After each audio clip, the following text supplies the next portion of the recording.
أعوذ بالله من الشيطان الرجيم. وإذا سمعوا ما أنزل إلى الرسول ترى أعينهم تفيض من الدمع مما عرفوا من الحق يقولون ربنا آمنا فاكتبنا مع الشاهدين. وما لنا لا نؤمن بالله وما جاءنا من الحق ونطمع أن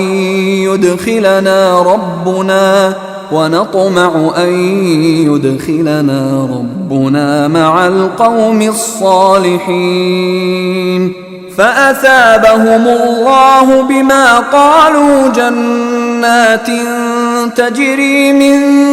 تحتها الأنهار خالدين فيها وذلك جزاء المحسنين. والذين كفروا وكذبوا بآياتنا أولئك أصحاب الجحيم. يا أيها الذين آمنوا لا تحرموا طيبات ما أحل الله لكم ولا تعتدوا إن الله لا يحب المعتدين.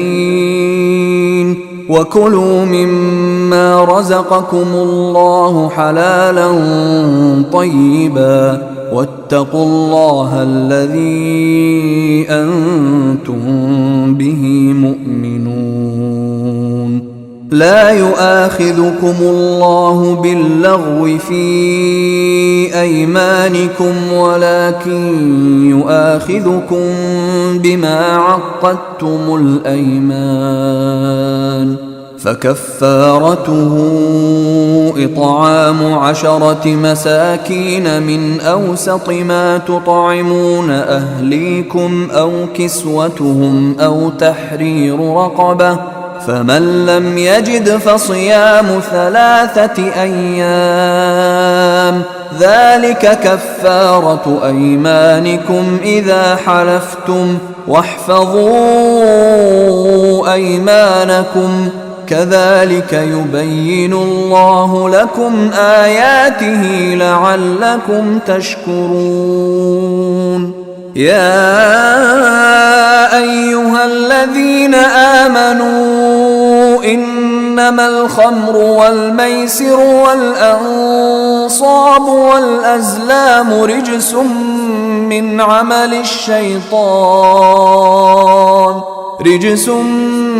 عمل الشيطان فاجتنبوه لعلكم تفلحون. إنما يريد الشيطان أن يوقع بينكم العداوة والبغضاء في الخمر والميسر ويصدكم عن ذكر الله وعن الصلاة فهل أنتم منتهون. وأطيعوا الله وأطيعوا الرسول واحذروا فإن توليتم فاعلموا أنما على رسولنا البلاغ المبين. ليس على الذين آمنوا وعملوا الصالحات جناح فيما طعموا إذا ما اتقوا وآمنوا وعملوا الصالحات ثم اتقوا وأحسنوا والله يحب المحسنين. يا أيها الذين آمنوا ليبلونكم الله بشيء من الصيد تناله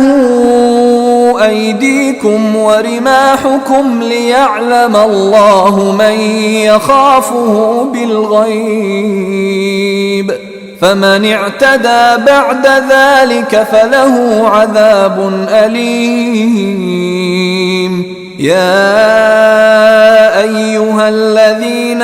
آمنوا لا تقتلوا الصيد وأنتم حرم، ومن قتله منكم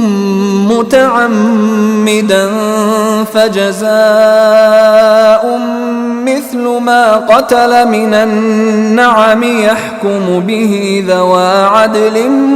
منكم هديا بالغ الكعبة أو كفارة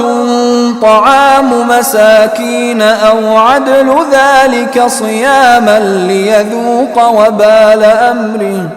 عفى الله عما سلف، ومن عاد فينتقم الله منه والله عزيز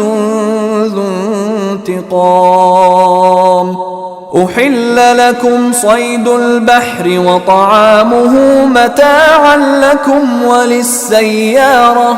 وحرم عليكم صيد البر ما دمتم حرما، واتقوا الله الذي إليه تحشرون. جعل الله الكعبة البيت الحرام قياما للناس والشهر الحرام والهدي والقلائد،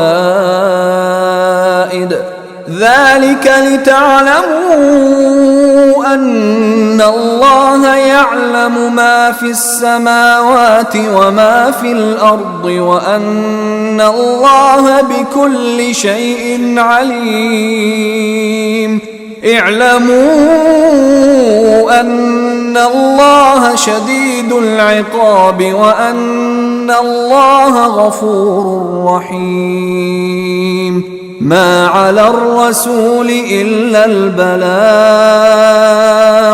والله يعلم ما تبدون وما تكتمون. قل لا يستوي الخبيث والطيب ولو أعجبك كثرة الخبيث، فاتقوا الله يا أولي الألباب لعلكم تفلحون. يا أيها الذين آمنوا لا تسألوا عن أشياء إن تبد لكم تسؤكم، وإن تسألوا عنها حين ينزل القرآن تبد لكم عفى الله عنها والله غفور حليم. قد سألها قوم من قبلكم ثم أصبحوا بها كافرين. ما جعل الله من بحيرة ولا سائبة ولا وصيلة ولا حام، ولكن الذين كفروا يفترون على الله الكذب وأكثرهم لا يعقلون. وإذا قيل لهم تعالوا إلى ما أنزل الله وإلى الرسول قالوا حسبنا ما وجدنا عليه آباءنا أولو كان آباؤهم لا يعلمون شيئا ولا يهتدون. يا أيها الذين آمنوا عليكم أنفسكم لا يضركم من ضل إذا اهتديتم، إلى الله مرجعكم جميعا فينبئكم بما كنتم تعملون. يا أيها الذين آمنوا شهادة بينكم إذا حضر أحدكم الموت حين الوصية اثنان ذوى عدل منكم منكم أو آخران من غيركم إن أنتم ضربتم في الأرض فأصابتكم مصيبة الموت تحبسونهما من بعد الصلاة فيقسمان بالله إن ارتبتم لا نشتري به ثمنا ولو كان ذا قربى ولا نكتم شهادة الله إنا إذا لمن الآثمين فإن عثر على أنهما استحقا إثما فآخران يقومان مقامهما من الذين استحق عليهم الأوليان فيقسمان بالله لشهادتنا أحق من شهادتهما وما اعتدينا إنا إذا لمن الظالمين ذلك أدنى أن يأتوا بالشهادة على وجهها أو يخافوا أن ترد أيمان بعد أيمانهم واتقوا الله واسمعوا والله لا يهدي القوم الفاسقين يوم يجمع الله الرسل فيقول ماذا أجبتم قالوا لا علم لنا إنك أنت علام الغيوب إذ قال الله يا عيسى ابن مريم اذكر نعمتي عليك وعلى والدتك إذ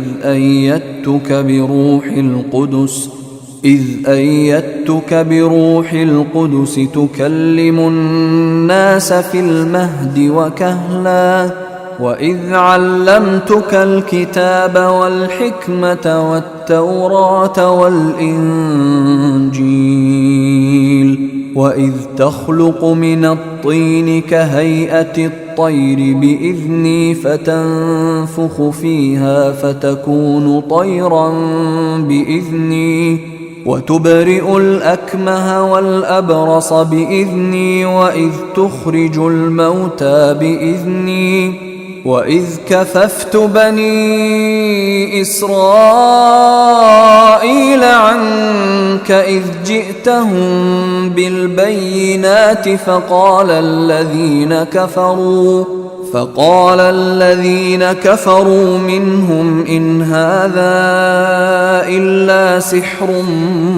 مبين وإذ أوحيت إلى الحواريين أن آمنوا بي وبرسولي قالوا آمنا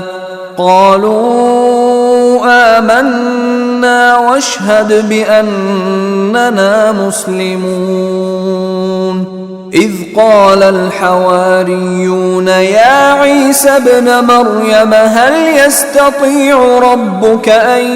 ينزل علينا مائدة من السماء قال اتقوا الله إن كنتم مؤمنين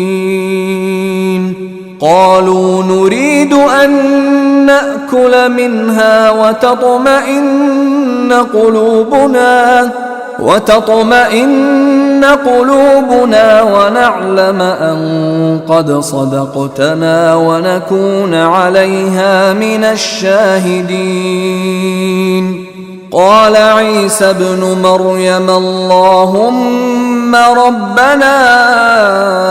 أنزل علينا مائدة مائدة من السماء تكون لنا عيدا لأولنا وآخرنا وآية منك وارزقنا وأنت خير الرازقين. قال الله إني منزلها عليكم فمن يكفر بعد منكم فإني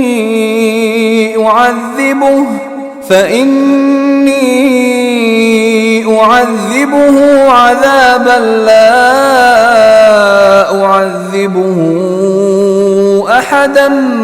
من العالمين. وإذ قال الله يا عيسى ابن مريم أأنت قلت للناس اتخذوني وأمي إلهين من دون الله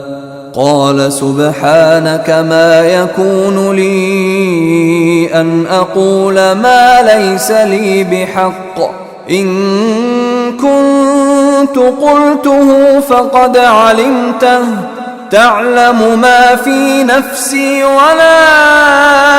أعلم ما في نفسك إنك أنت علام الغيوب. ما قلت لهم إلا ما أمرتني به أن اعبدوا الله ربي وربكم وكنت عليهم شهيدا ما دمت فيهم فلما توفيتني كنت أنت الرقيب عليهم وأنت على كل شيء شهيد. إن تعذبهم فإنهم عبادك وإن تغفر لهم فإنك أنت العزيز الحكيم. قال الله هذا يوم ينفع الصادقين صدقهم لهم جنات تجري من تحتها الأنهار خالدين فيها أبدا رضي الله عنهم ورضوا عنه ذلك الفوز العظيم. لله ملك السماوات والأرض وما فيهن وهو على كل شيء قدير. بسم الله الرحمن الرحيم. الحمد لله الذي خلق السماوات والأرض وجعل الظلمات والنور ثم الذين كفروا بربهم يعدلون. هو الذي خلقكم من طين ثم قضى أجلا وأجل مسمى عنده ثم أنتم تمترون. وهو الله في السماوات وفي الأرض يعلم سركم وجهركم ويعلم ما تكسبون. وما تأتيهم من آية من آيات ربهم إلا كانوا عنها معرضين.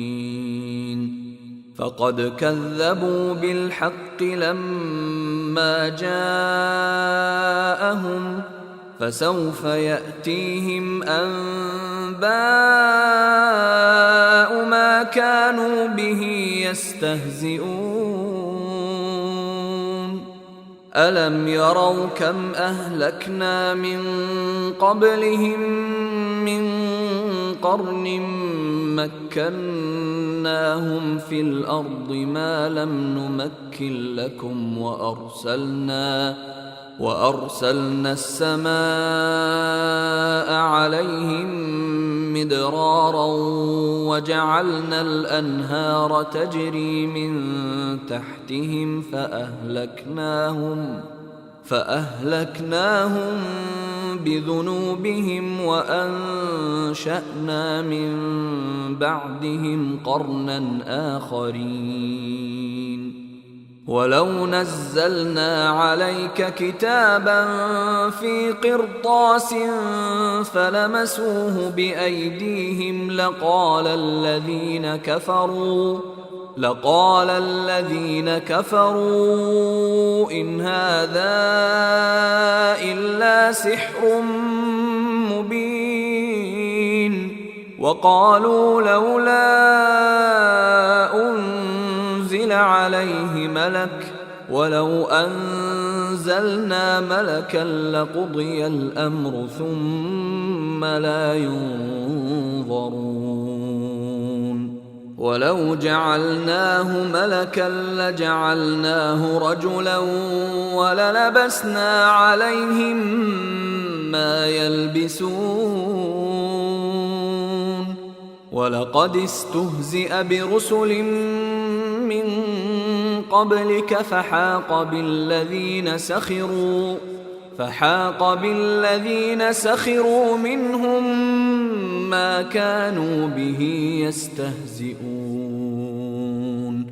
قل سيروا في الأرض ثم انظروا كيف كان عاقبة المكذبين قل لمن ما في السماوات والأرض قل لله كتب على نفسه الرحمة ليجمعنكم إلى يوم القيامة لا ريب فيه الذين خسروا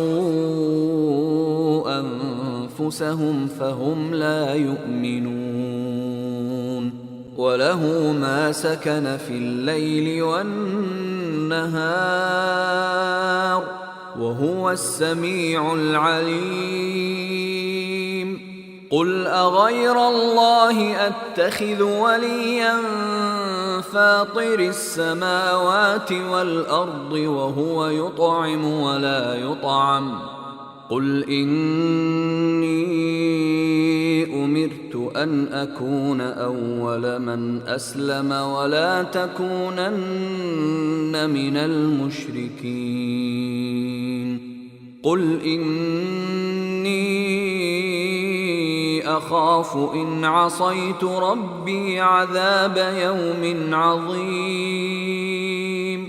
من يصرف عنه يومئذ فقد رحمه وذلك الفوز المبين وإن يمسسك الله بضر فلا كاشف له إلا هو وإن يمسسك بخير فهو على كل شيء قدير وهو القاهر فوق عباده وهو الحكيم الخبير قل أي شيء أكبر شهادة قل الله شهيد بيني وبينكم وأوحي إلي هذا القرآن لأنذركم به ومن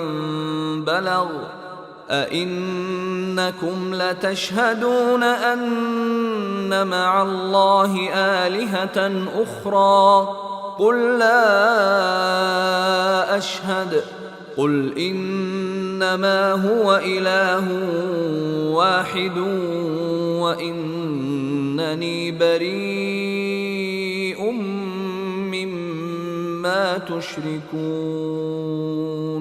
الذين آتيناهم الكتاب يعرفونه كما يعرفون أبناءهم الذين خسروا أنفسهم فهم لا يؤمنون. ومن أظلم ممن افترى على الله كذبا أو كذب بآياته إنه لا يفلح الظالمون. ويوم نحشرهم جميعا ثم نقول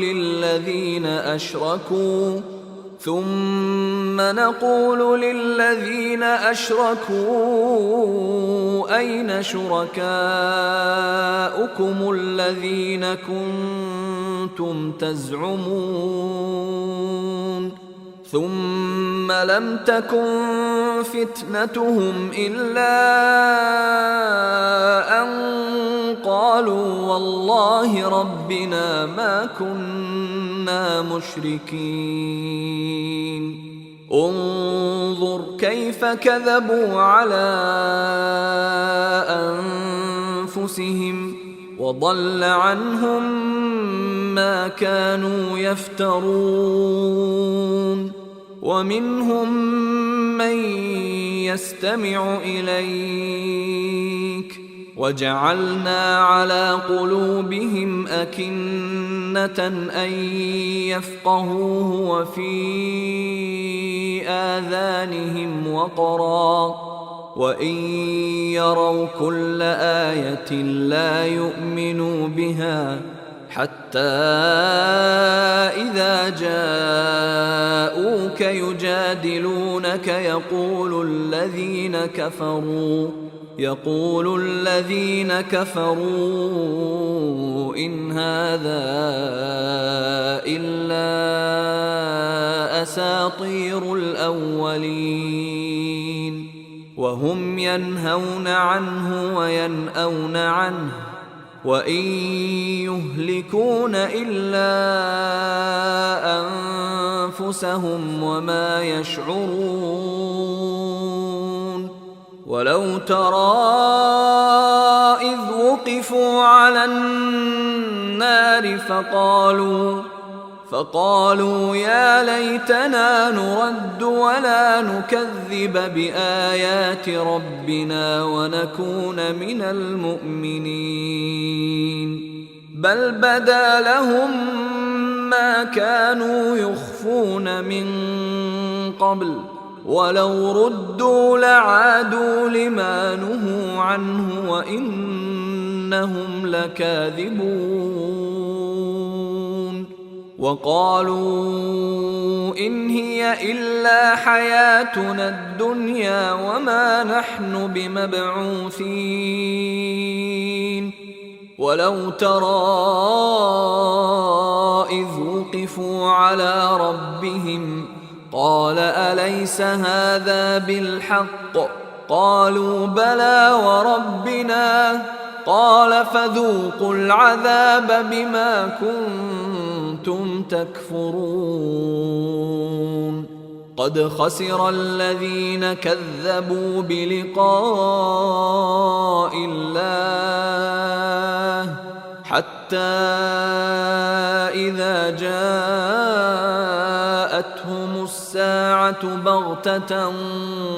قالوا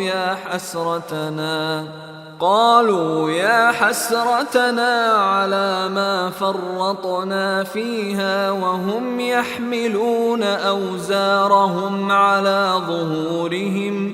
ألا ساء ما يزرون. وما الحياة الدنيا إلا لعب ولهو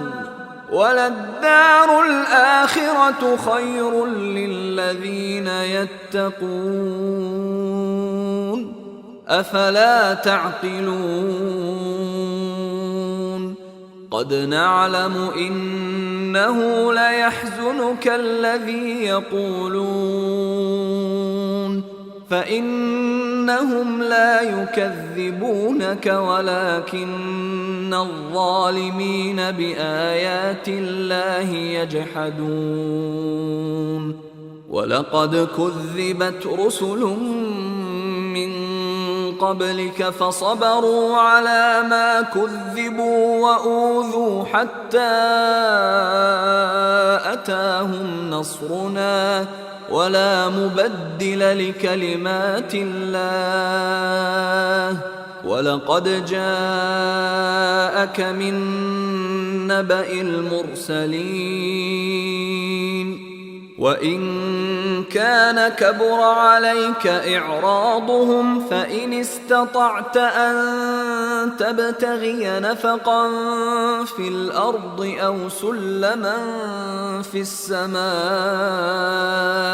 فتأتيهم بآية ولو شاء الله لجمعهم على الهدى فلا تكونن من الجاهلين إنما يستجيب الذين يسمعون والموتى يبعثهم الله ثم إليه يرجعون وقالوا لولا نزل عليه آية من ربه قل إن الله قادر على أن ينزل آية ولكن أكثرهم لا يعلمون وما من دابة في الأرض ولا طائر يطير بجناحيه إلا أمم أمثالكم ما فرطنا في الكتاب من شيء ثم إلى ربهم يحشرون والذين كذبوا بآياتنا صم وبكم في الظلمات من يشاء الله يضلله ومن يشاء يجعله على صراط مستقيم قل أرأيتكم إن أتاكم عذاب الله أو أتتكم الساعة أغير الله تدعون إن كنتم صادقين بل إياه تدعون فيكشف ما تدعون إليه إن شاء وتنسون ما تشركون ولقد أرسلنا إلى أمم من قبلك فأخذناهم بالبأساء والضراء لعلهم يتضرعون فلولا إذ جاءهم بأسنا تضرعوا ولكن قست قلوبهم وزين لهم الشيطان ما كانوا يعملون فلما نسوا ما ذكروا به فتحنا عليهم أبواب كل شيء حتى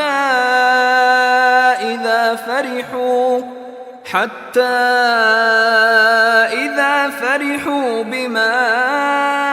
أوتوا أخذناهم بغتة فإذا هم مبلسون فقطع دابر القوم الذين ظلموا والحمد لله رب العالمين قل أرأيتم إن أخذ الله سمعكم وأبصاركم وختم على قلوبكم من إله غير الله يأتيكم به انظر كيف نصرف الآيات ثم هم يصدفون قل أرأيتكم إن أتاكم عذاب الله بغتة أو جهرة هل يهلك إلا القوم الظالمون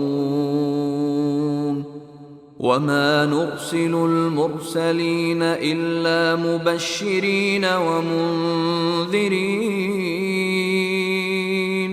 فمن آمن وأصلح فلا خوف عليهم ولا هم يحزنون والذين كذبوا بآياتنا يمسهم العذاب بما كانوا يفسقون قل لا أقول لكم عندي خزائن الله ولا أعلم الغيب ولا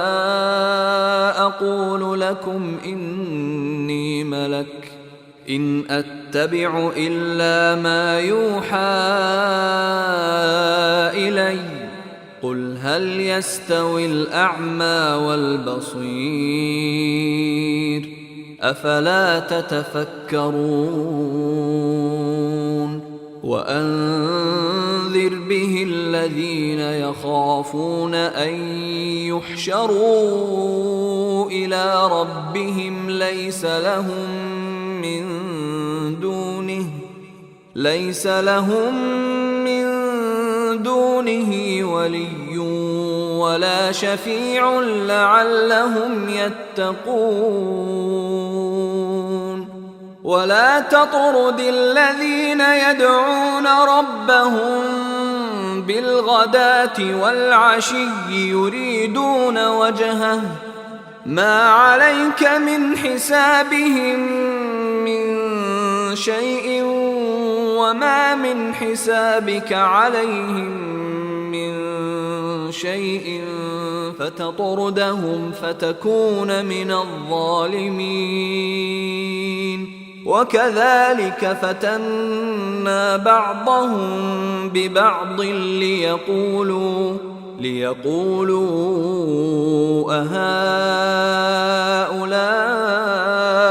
من الله عليهم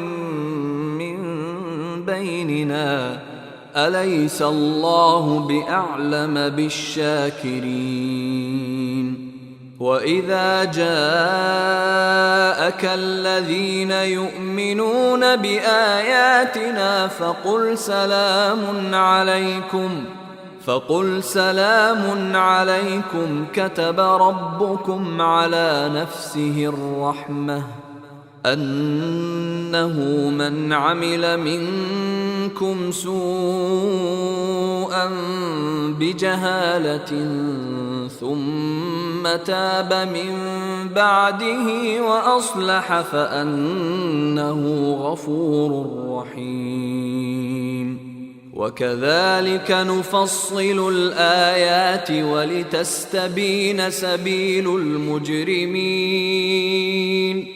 قل إني نهيت أن أعبد الذين تدعون من دون الله قل لا أتبع أهواءكم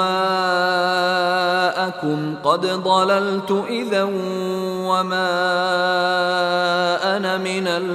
المهتدين قل إني على بينة من ربي وكذبتم به ما عندي ما تستعجلون به إن الحكم إلا لله يقص الحق وهو خير الفاصلين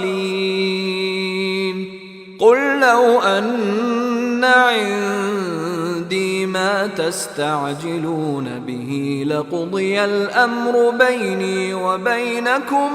والله أعلم بالظالمين. وعنده مفاتح الغيب لا يعلمها إلا هو ويعلم ما في البر والبحر وما تسقط من ورقة إلا يعلمها ولا حبة في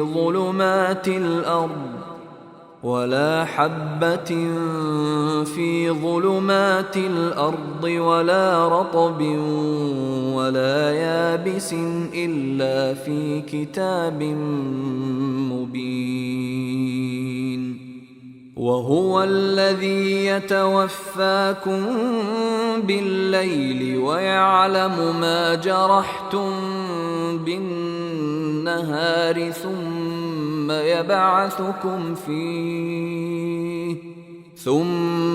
يبعثكم فيه ليقضى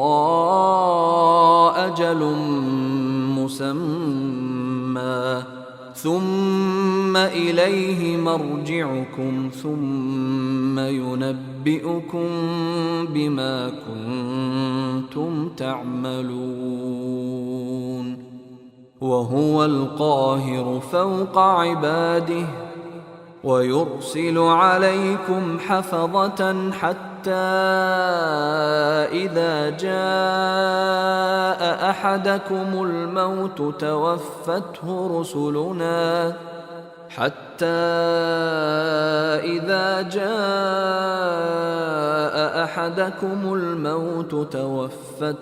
رسلنا وهم لا يفرطون ثم ردوا إلى الله مولاهم الحق ألا له الحكم وهو أسرع الحاسبين. قل من ينجيكم من ظلمات البر والبحر تدعونه تضرعا وخفية لئن أنجانا من هذه لنكونن من الشاكرين. قل الله ينجيكم منها ومن كل كرب ثم أنتم تشركون. قل هو القادر على أن يبعث عليكم عذابا من فوقكم أو من تحت أرجلكم أو يلبسكم شيعا ويذيق بعضكم بأس بعض. انظر كيف نصرف الآيات لعلهم يفقهون. وكذب به قومك وهو الحق قل لست عليكم بوكيل لكل نبأ مستقر وسوف تعلمون. وإذا رأيت الذين يخوضون في آياتنا فأعرض عنهم حتى يخوضوا في حديث غيره وإما ينسينك الشيطان فلا تقعد بعد الذكرى مع القوم الظالمين. وما على الذين يتقون من حسابهم من شيء ولكن ذكرى لعلهم يتقون. وذر الذين اتخذوا دينهم لعبا ولهوا وغرتهم الحياة الدنيا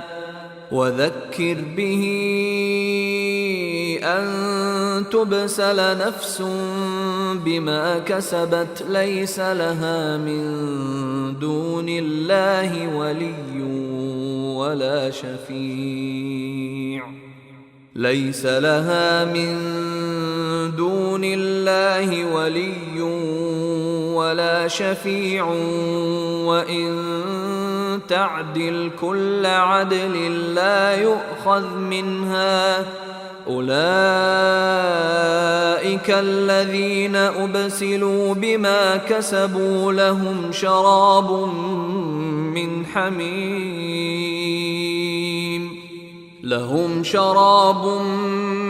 حميم وعذاب أليم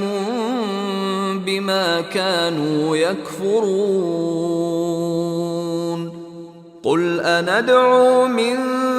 دون الله ما لا ينفعنا ولا يضرنا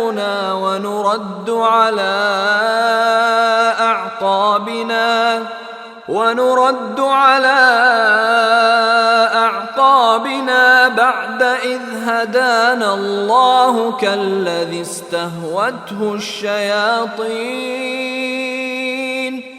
كالذي استهوته الشياطين في الأرض حيران له أصحاب يدعونه إلى الهدى ائتنا قل إن هدى الله هو الهدى وأمرنا لنسلم لرب العالمين وأن أقيموا الصلاة واتقوه وهو الذي إليه تحشرون وهو الذي خلق السماوات والأرض بالحق ويوم يقول كن فيكون قوله الحق وله الملك يوم ينفخ في الصور عالم الغيب والشهادة وهو الحكيم الخبير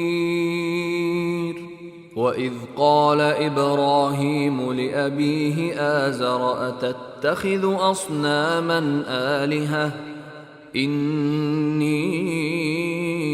أراك وقومك في ضلال مبين وكذلك نري إبراهيم ملكوت السماوات والأرض وليكون من الموقنين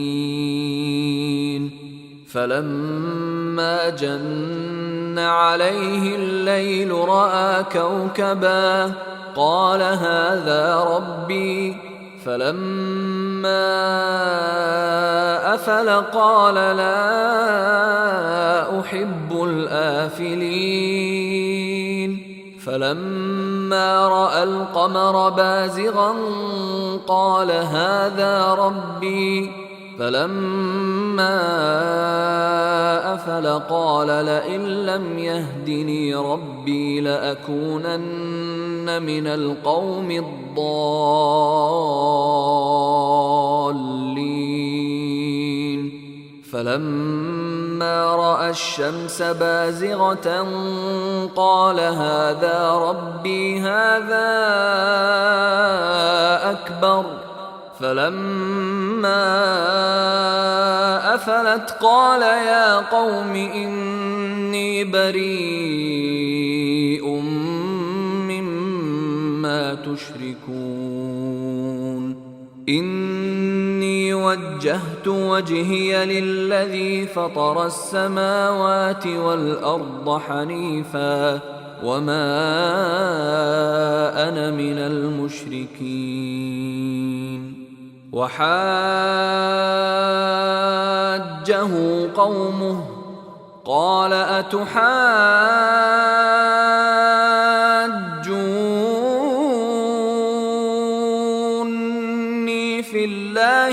قد هدان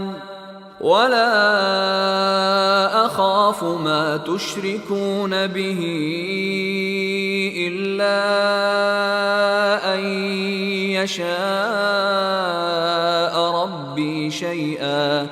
وسع ربي كل شيء علما أفلا تتذكرون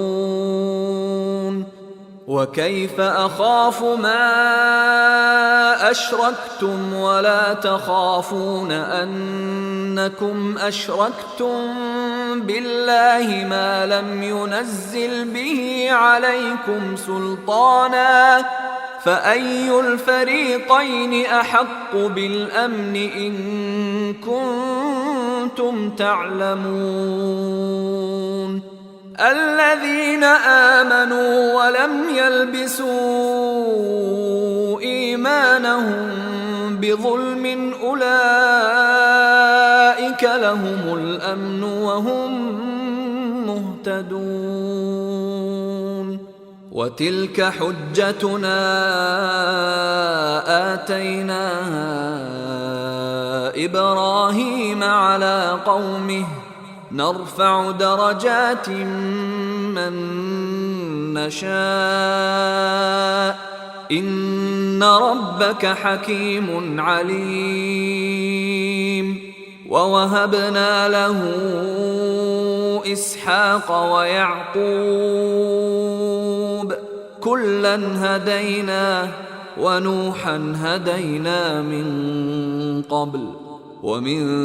ذريته داود وسليمان وأيوب ويوسف وموسى وهارون وكذلك نجزي المحسنين وزكريا ويحيى وعيسى وإلياس كل من الصالحين وإسماعيل واليسع ويونس ولوطا وكلا فضلنا على العالمين ومن آبائهم وذرياتهم وإخوانهم واجتبيناهم وهديناهم إلى صراط مستقيم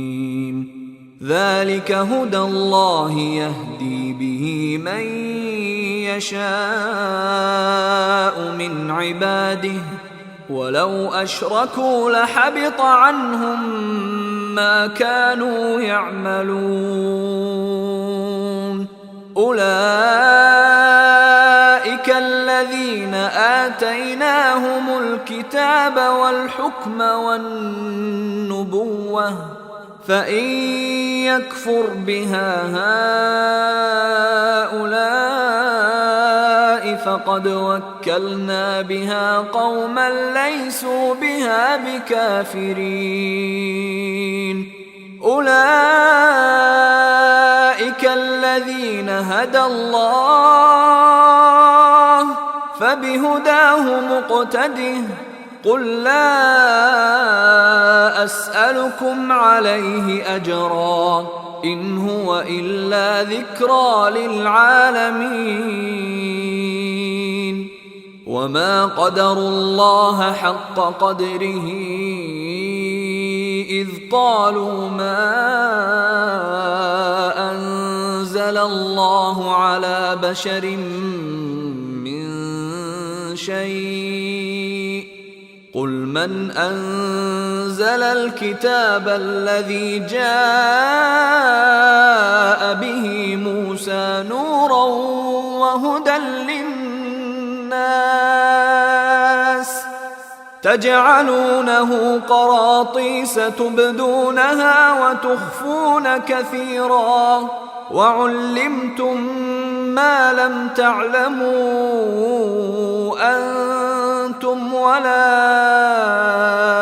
آباؤكم قل الله ثم ذرهم في خوضهم يلعبون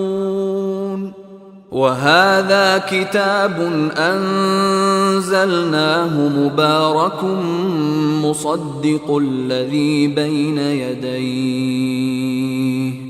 مصدق الذي بين يديه ولتنذر أم القرى ومن حولها والذين يؤمنون بالآخرة يؤمنون به وهم على صلاتهم يحافظون ومن أظلم ممن افترى على الله كذبا أو قال أوحي إلي ولم يوح إليه شيء ومن قال سأنزل مثل ما أنزل الله ولو ترى إذ الظالمون في غمرات الموت والملائكة باسطوا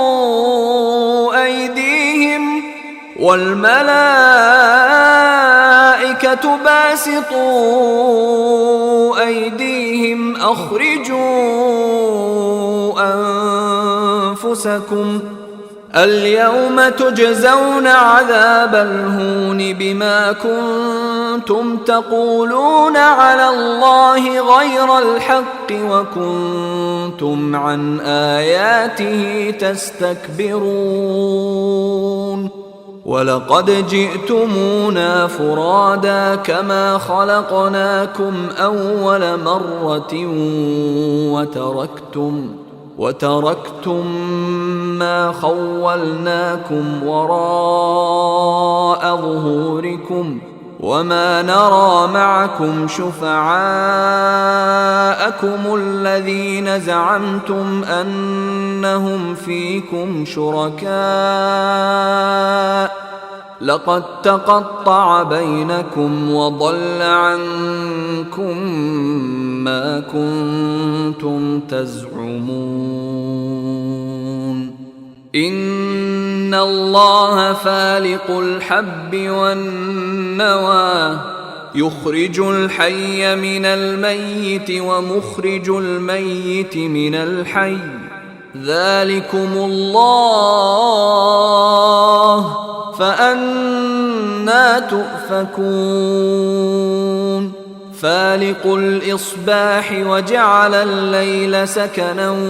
والشمس والقمر حسبانا ذلك تقدير العزيز العليم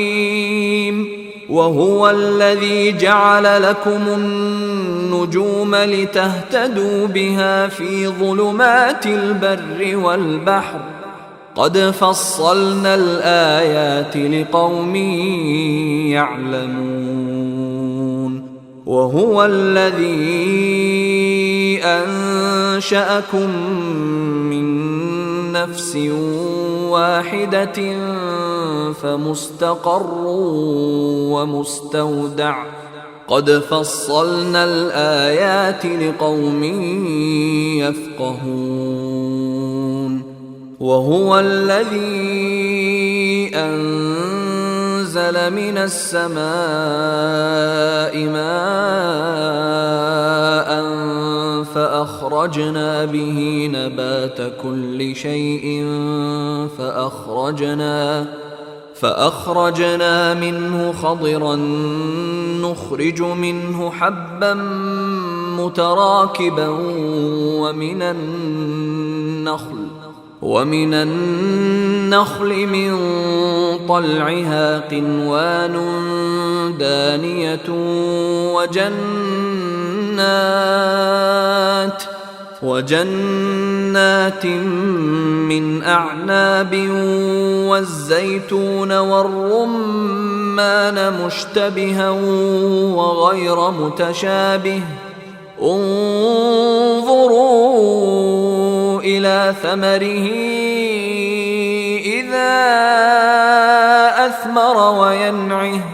إن في ذلكم لآيات لقوم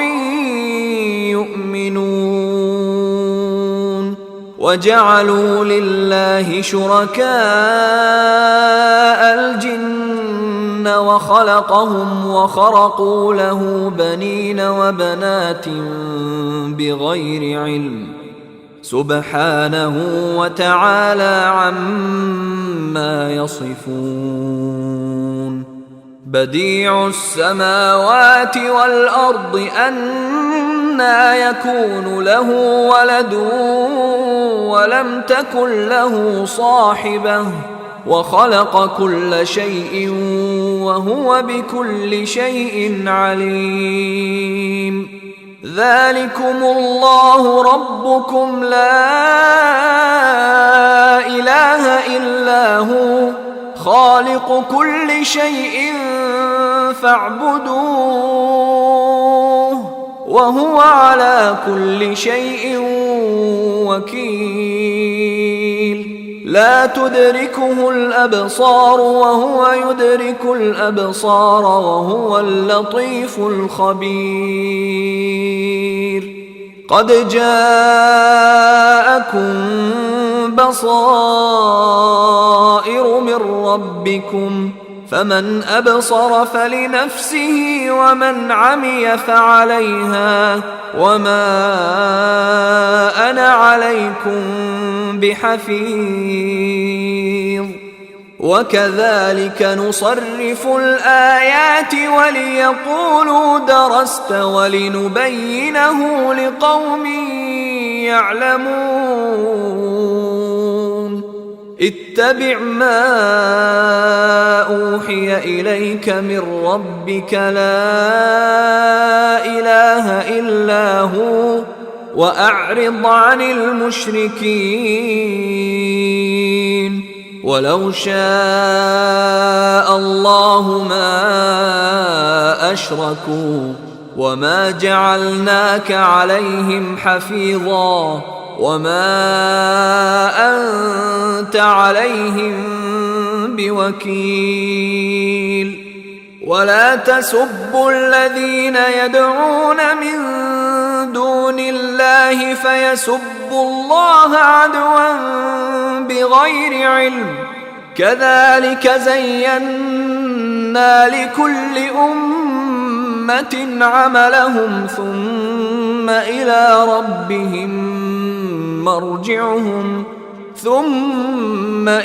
ربهم مرجعهم فينبئهم بما كانوا يعملون. وأقسموا بالله جهد أيمانهم لئن جاءتهم آية ليؤمنن بها قل إنما الآيات عند الله وما يشعركم أنها إذا جاءت لا يؤمنون. ونقلب أفئدتهم وأبصارهم كما لم يؤمنوا به أول مرة ونذرهم في طغيانهم يعمهون.